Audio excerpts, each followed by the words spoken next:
저에게는 아픈 과거가 있습니다. 결혼식을 이틀 앞두고 저는 파혼을 했어요. 2년을 사귀던 남자친구였고 연애 끝에 결혼하기로 하고 준비까지 다 마친 상태였죠. 그런데 파혼을 하게 되었어요. 왜냐고요? 참, 그 이유가 기가 막힌데요. 제 친구 때문이었습니다. 저랑 꽤 오랜 친구였죠. 고등학교 때부터 쭉 친하게 지내왔으니까요. 그 친구는 학교 다닐 때는 비슷한 점이 많아 친해졌었는데 대학교를 졸업한 이후부터는 많이 달라져 있었습니다.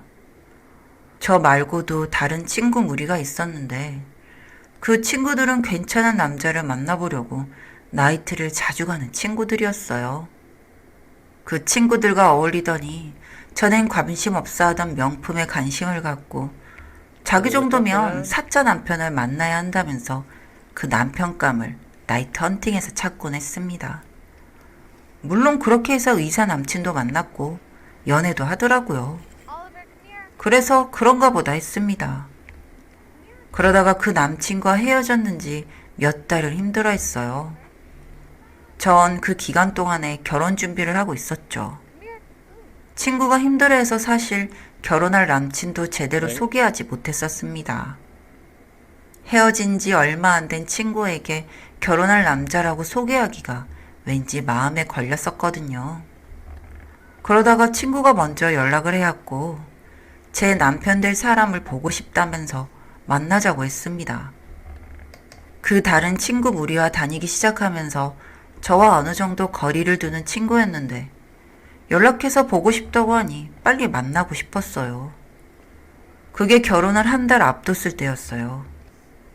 그렇게 만나서 밥 먹고 술 한 잔씩 했습니다. 그리고 집에 들어갈 시간이 되어서 남친 차를 운전해줄 대리기사분을 불러서 저 먼저 내려줬어요. 친구와 남친은 집 방향이 같아서 저 내려주고 갔고요. 그렇게 그 둘은 집으로 간 줄 알았는데 모텔로 갔나 보더라고요. 그 사실을 저는 전혀 모르고 있다가 결혼을 2주 앞두고 다른 친구들에게 이야기를 듣고 알게 되었고 남친은 저에게 빌면서 한 번만 넘어가 주면 평생을 저에게 헌신하겠다고 했지만 전 그 둘을 용서하기가 힘들었습니다. 다른 사람도 아니고 가장 친했던 친구가 제 남친을 유혹하고 같이 밤을 보냈다는 사실. 그리고 그렇게 꼬셨다고 홀딱 넘어가 버린 남친. 그렇게 한 번을 실수라고 넘어가려고 했지만 나중에 남친 폰을 본 결과 한 번이 아니더라고요. 그럼 그 둘을 어떻게 용서할 수가 있겠습니까? 양쪽 부모님들에게 모두 알리고 파혼을 했습니다. 그때의 충격으로 사실 저는 그 이후 남자를 만나는 것과 친구를 만나는 것을 모두 중단한 상태입니다. 사람이 무섭더라고요. 건너 들리는 소식은 남친이었던 그 남자는 타 지역으로 이사를 갔다고 했고 그 친구는 그 이후로도 사짜 남친을 꼬셔서 팔자를 고쳐버려 나이트에 출근 도장을 찍는다고 했습니다. 그렇게 하룻밤을 보낸 남자도 몇은 된다더라고요. 제가 살고 있는 곳은 지방인데다가 전문직을 가지고 있는 직군도 굉장히 한정적이라서 한 달이 건너면 누구누구랑 만났는지 한번 놀았는지 나옵니다. 그만큼 좁은 곳이에요. 그런 곳에서 제 친구는 이 남자 저 남자와 만났다고 하더라고요. 그렇게 한 2년 정도는 모든 것을 잊고 살았습니다. 저도 서울로 파견을 가게 돼서 좀 더 잊어버리고 살 수가 있었어요. 그렇게 서울에서 지낸 2년의 시간이 흐르고 다시 제가 살던 지역으로 돌아오게 되었습니다. 그런데 소식을 들었어요. 그 친구의 결혼 소식을요. 저희 엄마가 알고 계시더군요. 그만큼 대단한 집으로 시집을 가게 된 거예요. 그 친구가요. 그동안의 노력이 통했나 보더라고요. 나이트에서 만나는 걸로는 도저히 안 됐는지 그렇게 부유한 편도 아니면서 골프를 배우러 다니다가 그 골프 모임에서 남자를 만나게 되었다고 했습니다. 남자는 그럭저럭인데 그 남자의 아버지가 대단한 분이시더라고요. 더 자세히 쓰면 신상이 공개될까봐 못하겠네요. 너무너무 화가 났습니다. 내 인생은 완전히 망쳐놓고 본인은 다 씻어내고 좋은 집안의 남자와 결혼을 한다는 게 말이죠. 머릿속은 온통 이대로 그 애가 결혼하게 되어선 안 된다는 생각뿐이었습니다. 이런 저를 나쁜 년이라 욕하시는 분들도 계시겠죠. 하지만 전 제가 나쁘다고 생각하지 않습니다. 결혼 이틀 앞두고 파혼해야 했을 때의 제 심정은 아무도 알 수 없을 테니까요. 차라리 죽고 싶었거든요. 어떤 일이라도 시간이 지나면 옅어지고 살만해진다지만 저에게 그 일은 아직도 아프고 쓰리고 생각하고 싶지 않은 과거입니다. 어떻게 해야 할까 고민을 했습니다. 제 친구의 과거를 알고도 그 집안에서 그 친구를 며느리로 받아들일지가 궁금하더군요. 그 남자의 아버지가 워낙 유명하신 분이라 검색을 하니 어느 정도 정보를 알 수 있었습니다. 그 남자의 어머니는 성당을 다니시더라고요. 잘 됐다 싶었습니다. 성당이라면 자연스럽게 접근할 수 있을 것 같아서요. 혼자서 하기엔 무리가 있어 제가 파혼을 겪을 때 옆에서 많이 위로해주던 친구가 있어 연락을 했고 그 친구도 같이 돕고 싶다고 했습니다. 그래서 저희는 일요일 미사가 있는 시간에 성당에 갔고 거기에서 그 남자의 어머니를 보게 되었습니다. 사진 속에서 많이 봐서 한눈에 알겠더라고요. 우선 그 근처에서 자리를 잡고 앉았습니다. 미사 시작하기 전에 제 친구와 이야기를 하듯 그 친구에 대해서 이야기를 했습니다. 땡땡이 소식 들었니? 이번에 결혼한다고 하더라? 유명한 땡땡네 며느리 된다고 친구들 사이에서 말이 많아. 아, 그래? 그렇게나 사짜 남자 꼬셔서 팔자 펴보려고 하더니 그 남자가 사짜니? 아니, 걔랑 친한 친구가 그랬다는데 남자는 별로 볼 것 없는데 시아버지 될 분이 워낙 있는 분이라서 한다고 했대. 남자 나이도 많고 별로라더라. 여기까지 이야기를 했더니 앞에 계신 그분이 살짝 고개를 뒤쪽으로 하시면서 관심을 보이시는 것 같았습니다. 그 친구 이름이 특이하거든요. 반응이 보이자 저희는 더 신나게 소근소근 됐습니다. 그런데 그 집에서 나을까? 걔가 있는 집 남자, 전문직 남자 만나려고 나이트에서 그렇게 헌팅하고 하룻밤 보내고 그랬다는 거. 그거 알고도 결혼 허락한 걸까? 몰라. 하도 급하게 날 잡고 하는 거 봐선 걔가 임신한 거 아닌가 하는 이야기도 나오고 그러던데.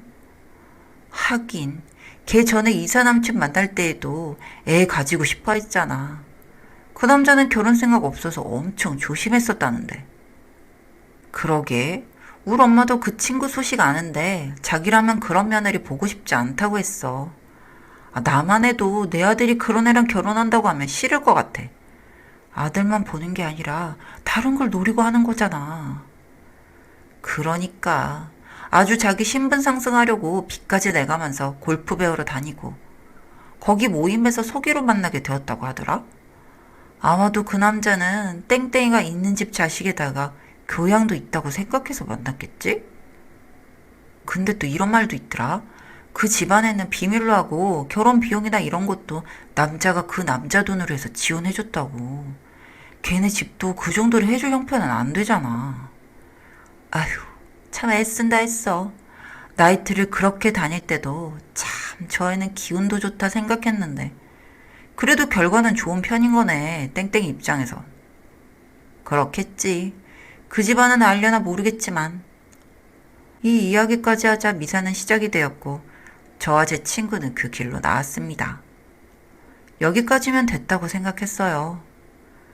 이런 이야기를 듣고도 별일 아니라고 그 남자의 어머니가 생각한다면 그런 거고 그게 아니라면 다른 조치를 취하실 거라 생각을 했습니다. 그냥 그분이 별다른 조치를 하지 않는다 해도 저는 솔직히 거기서 그렇게 그 이야기를 한 것만으로도 속이 조금 풀리는 기분이었습니다. 못됐다고 해도 어쩔 수 없네요. 저는 몇 년 만에 숨이 좀 트이는 기분이었으니까요. 그렇게 며칠이 지나갔습니다. 갑자기 잠잠했던 친구들의 단체톡이 시끄러워졌습니다. 무슨 일인지 하고 봤더니 친구들이 모두 같은 이야기를 하고 있더라고요. 그동안은 제가 너무 상처받았던 것 때문에 모두 쉬쉬하고 있었는데 이번에 땡땡이가 대단한 집에 시집갈 뻔했다가 파혼당했다고요. 파혼의 이유는 지금까지는 알려지지 않았는데 한 친구가 그 친구네 근처에 사는데 그 남자의 어머니가 와서 뭐라 뭐라 하며 소리 지르고 그 동네가 좀 떠들썩했다고요. 그 땡땡이는 울면서 정말 아니라고 하면서 매달리고 난리였다고요. 이런 이야기들을 쭉 듣고 보니 그분이 그냥 듣고 흘리시진 않았구나 생각이 들었습니다. 결국에는 이렇게 파혼을 하게 된 걸 보면요. 솔직히 너무 속이 시원했습니다. 그 친구도 이젠 파혼의 아픔을 알았겠죠? 물론 가장 친한 친구에게 남자를 뺏기는 충격은 겪지 않았지만 말이죠. 무엇보다도 자신이 그렇게나 원했던 저분직은 아니었지만 시아버지 될 분이 대단한 분이라서 그 부분에 만족감을 느끼며 결혼 준비했을 텐데 이렇게 파혼당하게 되고 또 워낙에 유명한 분이라 소문도 더 파다하게 퍼질 테고요. 뭐 이런 생각을 하니 그 친구의 남자를 뺏지 못한 아쉬움은 크게 없더라고요. 그렇게 저는 복수를 했습니다. 사실 제가 아주 못된 년이라 하실 분들도 계시겠죠. 이렇게 해서 꼭 그 애랑 같은 나쁜 인간이 되어야 했냐고 하실 수도 있겠죠. 네, 그런데 전 너무 만족합니다. 사람이 그렇더라고요. 자신이 겪지 않으면 상대의 기분은 죽었다 깨어나도 모른다는 것을요. 이젠 확실히 알았겠죠.